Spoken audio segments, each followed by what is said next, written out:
Bezrat Hashem, à l'approche de la fête de Purim, on va essayer de répondre à la question où sont enterrés Mordechai et Esther.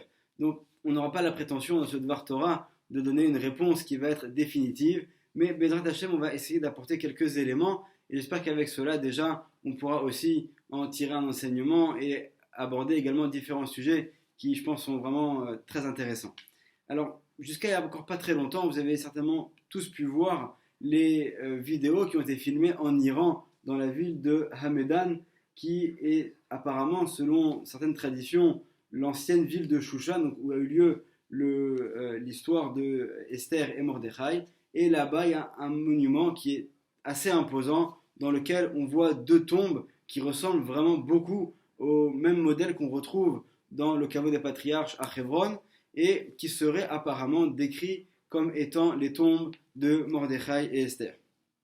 Et pourtant, là où ça va être vraiment assez intéressant, c'est que tout celui qui se promène dans le nord d'Israël verra que également il y a un endroit où il est indiqué que se trouve la tombe de Mordechai et Esther. Alors l'endroit est un peu difficile d'accès, puisque en fait il faut suivre un chemin, et ensuite les tombes seraient, selon cette opinion-là, au sein d'une forêt. Il faudrait marcher 10 minutes dans la forêt, mais apparemment, de ce que j'ai pu lire, il y a différents accès aujourd'hui qui sont possibles, et il y a là-bas une pierre sur laquelle on voit ici repose Mordechai et Esther.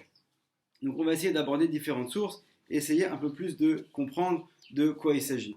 Déjà, moi j'avais entendu il y a quelques années de la bouche de notre maître, le Rav David Daniel Cohen, Shlita, qui disait que dans la Gemara de Menachot, que je vais vous lire juste après, on nous parle également de Mordechai qui aurait vécu à une période beaucoup plus tardive après l'histoire de Purim.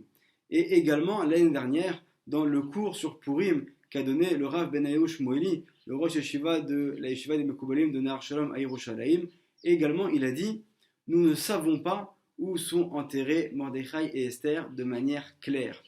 Et donc, Bezrat Hashem, on va apporter ici différentes sources pour essayer un petit peu de trouver quelques éléments de réponse. Alors déjà, je vais vous lire la Gemara dans le traité de Menachot, à la page Samer Dalet 64, au deuxième versant, où là, en fait, on nous raconte une histoire qui a eu lieu à l'époque des Hashmonaïm, donc à l'époque de Hanouka, c'est-à-dire bien après l'époque de Purim, puisque je vous rappelle que bien que dans le calendrier, la fête de Hanouka a lieu au mois de Kislev, donc avant la fête de Purim qui a lieu au mois de Hadar, d'un point de vue chronologique, au niveau des années, c'est la fête de Purim qui a eu lieu bien avant, puisque la fête de Purim se situe au cours des 70 ans d'exil entre la destruction du premier temple et la reconstruction du deuxième, qui va être ordonnée par Dariavesh, le fils de Esther, alors que l'histoire des Hashmonaïm de Hanouka a lieu tout à la fin de l'époque du deuxième temple, à l'époque déjà des Grecs, donc on est vraiment des centaines d'années plus tard. Et là, donc, on nous raconte qu'il y avait eu en fait dans la Gemara, alors je ne vais pas rentrer dans le détail de tout le texte de la Gemara, celui qui veut pourra la consulter, mais pour résumer les choses, on nous dit qu'en fait à cette époque-là, il y a eu une guerre et tous les champs ont été dévastés. Et on a besoin de trouver une mesure d'orge pour apporter le sacrifice du Homer. En fait, cette offrande, plutôt, c'est pas un sacrifice, c'est une offrande végétale qui était apportée au cours de la période du Homer qui sépare Pessah de Shavuot. Et comme les champs avaient été dévastés, donc on ne sait pas où pouvoir trouver cette mesure nécessaire pour apporter cette offrande au Beth Amikdash. Et là, voilà qu'il y a un personnage qui arrive, et ce personnage est muet. Et donc, il va s'exprimer dans la langue des signes, et personne n'arrive à le comprendre. Et là, donc, je vais vous lire vraiment les quelques lignes du texte de la Gemara. Donc, Aou Cheresha, donc voilà que ce personnage-là qui était muet, Otif Chada Yeda Aigra, Chada Yeda Atzrifa. Donc, en fait, il va faire des signes avec ses mains pour essayer de donner en allusion le nom d'un endroit dans lequel on peut trouver de l'orge pour apporter l'offrande au Beth Amikdash. Amar Léou et Mordechai, et là à ce moment-là, on va voir qu'on va parler d'un personnage qui s'appelle Mordechai. Donc, Mordechai va en fait réussir à déchiffrer ces signes que va faire ce personnage qui est muet. Mika Durta Dishma, Gagot Tsrifin, Otsrifin Gagot, Batkou ve Ashkechua. Donc il leur dit voilà, selon le signe qu'il a fait avec ses mains, je peux en déduire que c'est tel ou tel endroit. Donc finalement, il va leur trouver la solution. Et là, donc, on mentionne un personnage qui s'appelle Mordechai. Alors, a priori, c'est assez étonnant, on ne dit pas de qui il s'agit. Et Rashi se pose lui aussi la question de savoir de qui il s'agit. Et donc là, il va nous répondre et nous dire, et c'est vraiment impressionnant, il nous dit Mordechai. Qui est ce Mordechai dont on a mentionné dans la Gemara? Sheaya Bime Achashverosh. Il s'agit du même Mordechai qui était à l'époque de Achashverosh. Donc là, c'est vraiment des propos de Rashi qui sont plus qu'étonnants, et ça voudrait dire, selon cette opinion, que en fait Mordechai aurait eu une vie extrêmement longue et aurait vécu depuis l'époque donc de l'exil, puisque c'est mentionné dans la Megillat Esther que Mordechai a fait partie de ces personnages qui vivaient en Eretz Israël, qui ont été exilés à l'époque de Yechonia Melech Yehuda, qui ont été donc envoyés ensuite en exil en Babylonie. Il va vivre donc toute l'époque de la Babylonie, donc avec l'histoire ensuite qui se termine avec l'histoire de Purim, et apparemment, selon cette opinion, Mordechai serait ensuite revenu en Eretz Israël et aurait vécu en fait extrêmement longtemps, des centaines d'années, pour vivre même jusqu'à l'époque des Hashmonaïm, peut-être même qu'il a vécu apparemment donc le miracle même de Hanouka. Donc Mordechai aurait peut-être fait ce lien entre ces deux fêtes de Purim et de Hanouka selon cette opinion. Alors tout de suite, les Tosfot, les commentateurs sur le commentaire de Rashi, vont réfuter et ne pas accepter cette opinion de Rashi en disant comment est-il possible de concevoir que Mordechai ait vécu aussi longtemps. Et en fait, lorsqu'on parle de Mordechai, on parle non pas du personnage lui-même, mais de quelqu'un qui tenait ce rôle, un certain rôle au sein de la communauté, un rôle influent. Et donc on l'appelle Mordechai de la même manière que Mordechai aussi avait un rôle influent à l'époque de l'histoire de Purim. Donc c'est une explication qui est amenée par les Tosfot, mais n'empêche qu'on a du mal, malgré tout, à contrecarrer les paroles de Rashi. Pourquoi est-ce que Rashi a écrit ça? Apparemment, si on va selon vraiment l'explication littérale, on pourrait dire donc qu'a priori Rashi avance cette opinion selon laquelle Mordechai aurait vécu extrêmement longtemps jusqu'à l'époque des Hashmonaïm, donc du miracle de Purim. Et donc ensuite la Gemara va poursuivre et va nous parler d'un autre personnage qui s'appelle Petahia, et on nous dit Petahia, c'est Mordechai qui est appelé Petahia. Pourquoi? La manikrachemo Petahia. Donc pourquoi est-ce qu'il est appelé comme ça, Petahia, qui vient de la racine Petar, une ouverture, chez Poter, Dvarim, Vedorsham, parce qu'il avait cette possibilité en fait de pouvoir réussir à déchiffrer les choses. Veyodea, Beshivin Lachan, et il parlait 70 langues.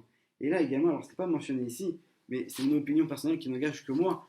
C'est rapporté également dans le Midrash que Mordechai faisait partie du Sanhedrin, il faisait partie de la grande assemblée, et on sait que la plupart des personnes de la grande assemblée parlaient différentes langues. Et également, c'est aussi mentionné dans la Megillah, puisque c'est grâce à cela, au fait que Mordechai parlait plusieurs langues, qu'il a réussi à déchiffrer ce que parlaient Bigtan et Teresh, les deux conseillers de Paro, de Achashverosh, qui ont voulu l'empoisonner.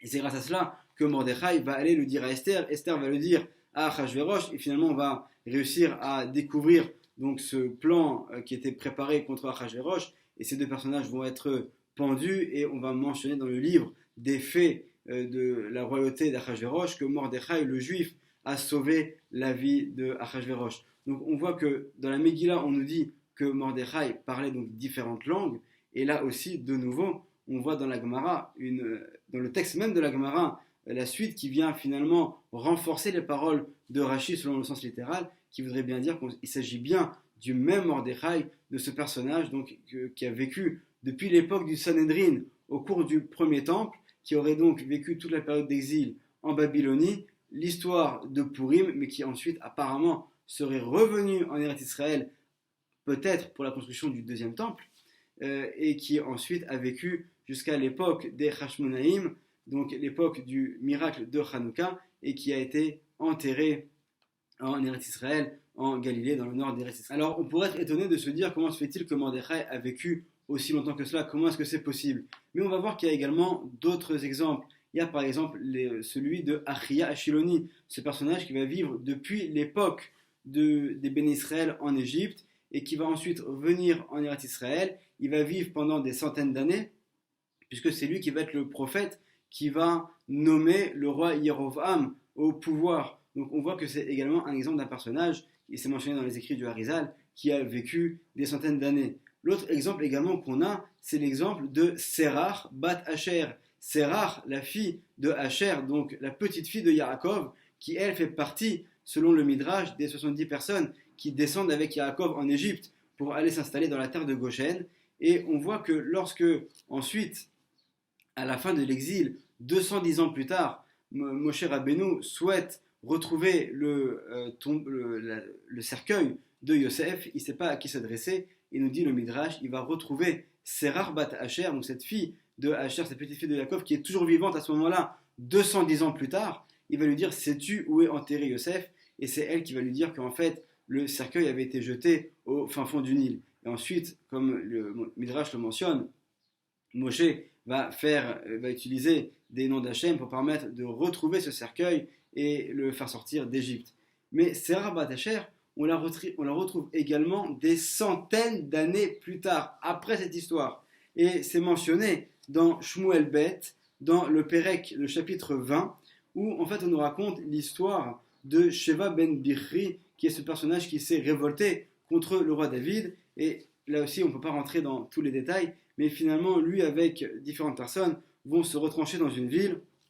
Et voilà que Yoav, donc le chef d'armée du roi David, veut attaquer cette ville pour réussir à retrouver ces personnes qui sont révoltées. Et là, voilà qu'il va y avoir donc une femme qui va sortir. Elle va aller donc à l'encontre de Yoav. Et d'ailleurs, on appelle cette femme-là Isha Chachama, une femme intelligente, qui va dire écoutez, écoutez, dites à Yoav d'approcher pour que je lui parle. Donc en fait, elle veut empêcher l'entrée de Yoav dans cette ville qui à ce moment-là aurait pu également tuer des innocents. Et à ce moment-là, Yoav s'approche d'elle et la femme lui dit est-ce que tu es bien Yoav? Il dit oui, c'est bien moi. Elle lui dit écoute les paroles de ta servante. Et il lui dit écoute, je t'écoute. Elle lui dit regarde, il aurait fallu commencer par des pourparlers avant de lancer une guerre. Commence déjà par tenter une discussion, c'est-à-dire interroger les habitants de la ville, et ainsi on aurait tout terminé. Ensuite, elle lui dit nous sommes parmi les plus paisibles et fidèles en Israël, et tu voudrais anéantir une ville, une métropole d'Israël, pourquoi veux-tu supprimer l'héritage d'Hachem? Et à ce moment-là, cette femme finalement va continuer à parler avec Yoav, et elle lui dit écoute, ne t'inquiète pas, je vais me charger de te livrer ces personnages qui se sont révoltés contre le roi David. Et la femme lui dit écoute, il n'y a pas de problème, ne t'inquiète pas, sa tête te sera jetée par-dessus de la muraille. C'est-à-dire que cette ville était une ville qui était entourée par une muraille, comme c'était souvent le cas à l'époque. Et elle lui dit ne t'inquiète pas, pas besoin d'attaquer, nous-mêmes nous allons nous occuper du sort de ce personnage. Et c'est également ce qui va se passer, cette femme va ensuite aller, et ce qui est extraordinaire, c'est qu'on nous dit Vatavo Aïcha el kol ha'am bechokhmatan. Elle va aller, elle va leur parler à tous les habitants de la ville avec intelligence. On voit que c'est pas une femme qui est mise de côté dans la ville. C'est une femme qui a véritablement une influence. Tout le monde l'écoute. Et là, va nous dire Rashi, au verset numéro 19, qui est cette femme? Serach bat Hacher Aïta. C'était la fille donc, de Hacher, cette fameuse Serach dont on a parlé à l'époque de la sortie d'Égypte. C'est également elle qu'on retrouve ici à l'époque du roi David des centaines d'années plus tard. Et en fait, pourquoi est-ce qu'elle avait dit à Yoav qu'elle était une personne fidèle? Donc, nous poursuit Rashi et nous dit Ani ishlamti ne'eman et ne'eman. C'est moi qui ai fait la liaison entre deux personnes qui eux aussi étaient fidèles à Hachem. Il s'agit bien sûr de Moshe Rabbeinu et de Yosef. Donc, c'est elle en fait qui a révélé à Moshe où se trouvait le cercueil de Yosef. Aliadi Nigla Arono chez Yosef les Moshe. Donc, c'est grâce à moi que le cercueil de Yosef a été découvert par Moshe. Ani Igati le Yaakov qui Yosef Rai. Et comme c'est rapporté dans le Midrash, c'est également Serach qui a été celle qui a annoncé à Yaakov que Yosef était encore en vie avant qu'il descende en Égypte. Et donc ensuite, finalement, l'histoire se poursuit et ce que a dit Serach bat Hacher va être mis en application. Donc on voit ici un exemple clair, de nouveau grâce aux commentaires de Rashi et qui rapporte aussi le Midrash, qui nous montre bien que là on a affaire à Serach bat Hacher qui va vivre depuis l'époque du vivant de Yosef, donc depuis l'époque de Yaakov Avinu jusqu'à l'époque du roi David, elle va vivre des centaines d'années. Et c'est pas quelque chose qui doit nous choquer. Et ça également renforce de nouveau les paroles de Rashi dans la Gemara de Menachot que nous avons citée. Il y a également une autre source qui mentionne aussi le tombeau de Mordechai et Esther, et c'est le livre, une lettre en fait qui a été écrite par un rav qui s'appelle le rav Menachem ben Arav Peretz Achevroni, donc le Rav Menachem Achevroni, qui est en fait un juif qui va vivre en France et qui va ensuite faire son aliyah en 1300 et quelques et venir vivre en Eretz Israël. Et il va en fait dans une lettre qu'il va écrire recenser les différents tombeaux qu'il y a à ce moment-là en Eretz Israël, notamment donc ceux de Hebron, mais également donc dans le nord d'Israël. Et c'est lui qui va pour la première fois mentionner donc le tombeau de Mordechai et Esther dans le nord d'Israël. Donc en conclusion, on voit que finalement on n'a pas de source vraiment claire et à 100% pour savoir où sont enterrés Mordechai et Esther. D'un côté, on a les coutumes, les traditions qui sont transmises par les Juifs d'Iran qui mentionnent donc ce fameux tombeau de Mordechai et Esther qui figure en Iran. D'ailleurs, ils pensent également qu'au début du XXe siècle, alors qu'il y avait eu un représentant français qui s'était rendu sur ce tombeau, il avait demandé à voir ce qu'il y avait aux étages supérieurs et lorsqu'il est monté, il a découvert une couronne qu'il aurait prise avec lui et ensuite qui est jusqu'à aujourd'hui exposée au musée du Louvre et qui serait, selon les Juifs de l'endroit, la couronne que portait la reine Esther.